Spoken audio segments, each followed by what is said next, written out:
इस वीडियो में हम पार्ट्स ऑफ स्पीच के बारे में पढ़ेंगे जो कि इंग्लिश ग्रामर का बेसिक पार्ट है। आपको पार्ट्स ऑफ स्पीच के बारे में पता होना चाहिए कि पार्ट्स ऑफ स्पीच क्या हैं और कितने हैं और उनका इस्तेमाल कब और कहाँ कैसे इस्तेमाल होता है। तो आज की इस वीडियो में हम पार्ट्स ऑफ स्पीच को कवर करेंगे, तो इस वीडियो को मुकम्मल देखिएगा। अगर वीडियो पसंद आए तो इसको लाजमी से लाइक करिएगा। अगर आप चैनल पर नए हैं तो इसे सब्सक्राइब करके बेल आइकन को प्रेस कर लें ताकि इससे रिलेटेड आपको लेटेस्ट अपडेट मिलती रहे। तो आइए वीडियो को स्टार्ट करते हैं।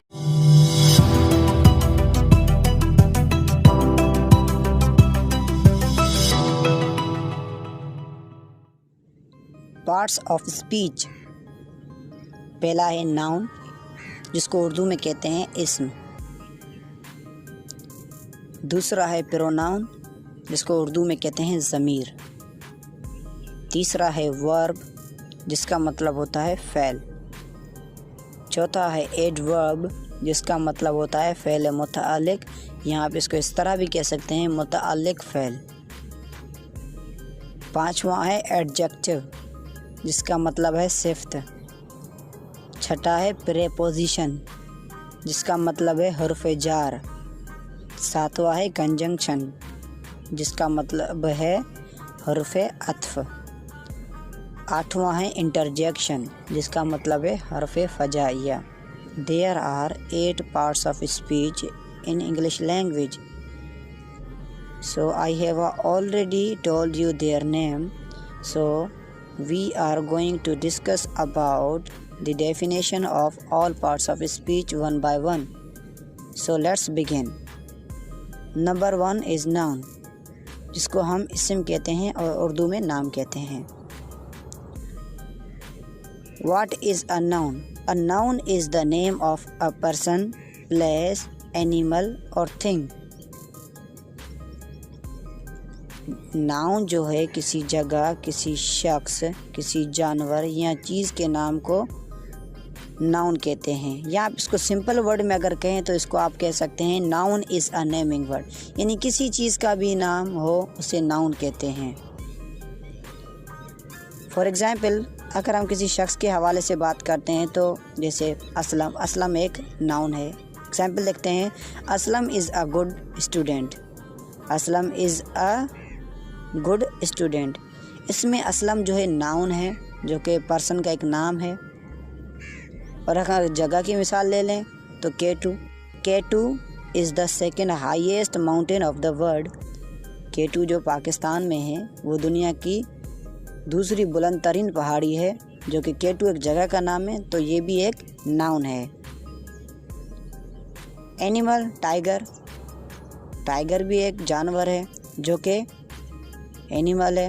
एग्जाम्पल देखते हैं टाइगर की। Tiger is the fastest animal in the world. चीता जो टाइगर है दुनिया का सबसे तेज़ तरीन दौड़ने वाला जानवर है। और थिंग्स के लिए एग्जाम्पल ले लें, बुक भी हमारा नाउन है जो कि थिंग्स के लिए इस्तेमाल हुआ है। तो एग्जाम्पल देखते हैं, I like to read novel books. मुझे नॉवेल बुक्स पढ़ना पसंद हैं। तो पार्ट्स ऑफ स्पीच का दूसरा हम पढ़ेंगे प्रोनाउन। प्रोनाउन जिसका मतलब होता है ज़मीर। A pronoun is a word that is used in a place of noun. Pronoun एक ऐसा लफ्ज़ है जो कि नाउन की जगह इस्तेमाल किया जाता है और उसे प्रोनाउन कहते हैं। यानी वो अल्फाज जो नाउन की जगह इस्तेमाल किए जाते हैं उन्हें प्रोनाउन कहा जाता है। एग्ज़ाम्पल आपके सामने है, Asad wants to talk English. Asad जो है इंग्लिश बोलना चाहते हैं। यहाँ पर असद एक पर्सन है और पर्सन का नाम है, तो ये एक नाउन है। और हम नाउन की जगह जब इस्तेमाल करते हैं तो उसे प्रोनाउन करते हैं। तो असद की जगह हम प्रोनाउन यूज़ करते हैं तो वो बनेगा he has already come to know about English language. वो पहले से ही इंग्लिश लैंग्वेज के बारे में जान चुका है। तो यहाँ पर जो ही है वो प्रोनाउन है। दूसरी एग्जाम्पल देख लेते हैं, सारा इज़ अ इंग्लिश टीचर। सारा जो है वो इंग्लिश टीचर है। यहाँ पे सारा एक गर्ल है जो कि नाउन है,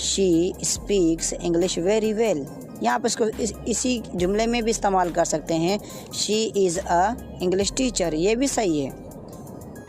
तो चलिए पार्ट्स ऑफ स्पीच का तीसरा पढ़ते हैं जो कि है वर्ब, जिसकी उर्दू होती है fail. So what is verb? Verb shows in action, जो काम को ज़ाहिर करता है उसे वर्ब कहा जाता है। एग्ज़ाम्पल देखते हैं, आई ड्रिंक वाटर, यानी मैं पानी पीता हूँ।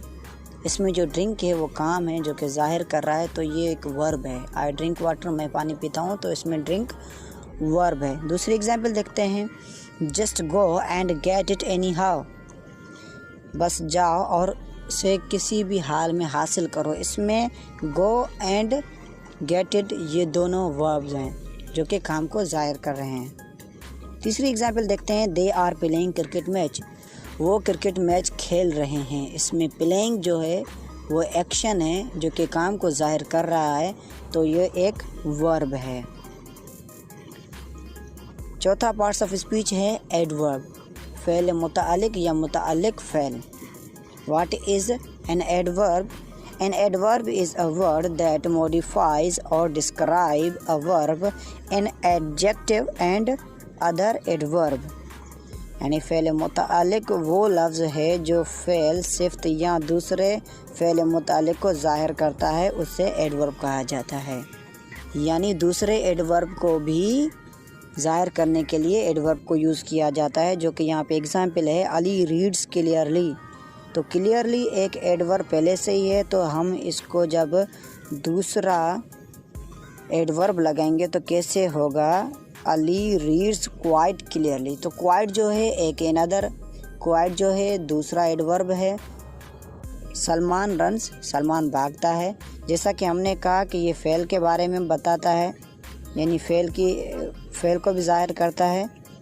तो सलमान रन्स, अगर हम उसको इसमें एडवर्ब लगाएंगे तो वो क्या होगा, तो सलमान रन्स फास्ट। इसमें जो फास्ट है वो एडवर्ब है, और एडवर्ब यहाँ पे वर्ब के बारे में बता रहा है, यानी फ़ेल के बारे में बता रहा है।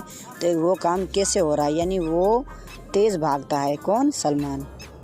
तीसरी एग्जांपल देखते हैं, यू आर इंटेलिजेंट, आप ज़हीन हैं, जो कि हमने कहा कि एडवर्ब सिफ़त को, जो कि एडजेक्टिव है, उसे भी ज़ाहिर करता है। तो यहाँ पे इंटेलिजेंट एक एडजेक्टिव है, जब हम इसे एडवर्ब में चेंज करेंगे तो कैसे होगा, you are very intelligent. Intelligent एक एडजेक्टिव है, तो उससे पहले जो है हमने वेरी लगा दिया। जो वेरी जो है यहाँ पे एडवर्ब है, और यहाँ पे शो कर रहा है कि वो बहुत ज़हीन है, यानी एडवर्ब ज़ाहिर करता है एडजेक्टिव, वर्ब एंड एडवर्ब को, यानी इन अदर एडवर्ब को मॉडिफाइज करता है। पार्ट्स ऑफ स्पीच में से पांचवा है एडजेक्टिव, जिसे उर्दू में सिफ़त कहते हैं। So what is adjective? Those word which are qualify an adjective is word that modifies और क्वालिफाइज नाउन और pronoun.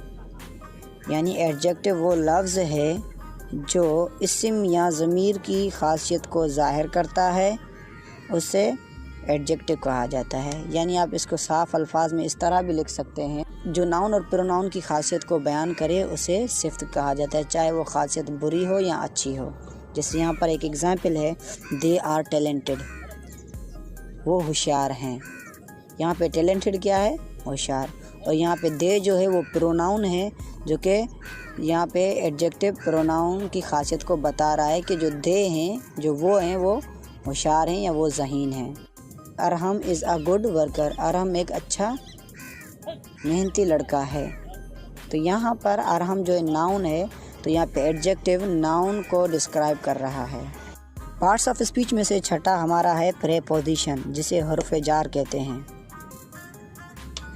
What is a preposition?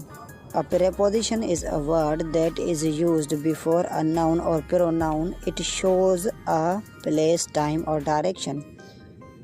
Preposition वो वर्ड है जो नाउन और प्रोनाउन से पहले इस्तेमाल किए जाते हैं, और वो नाउन और प्रोनाउन की टाइम, प्लेस और डायरेक्शन हमें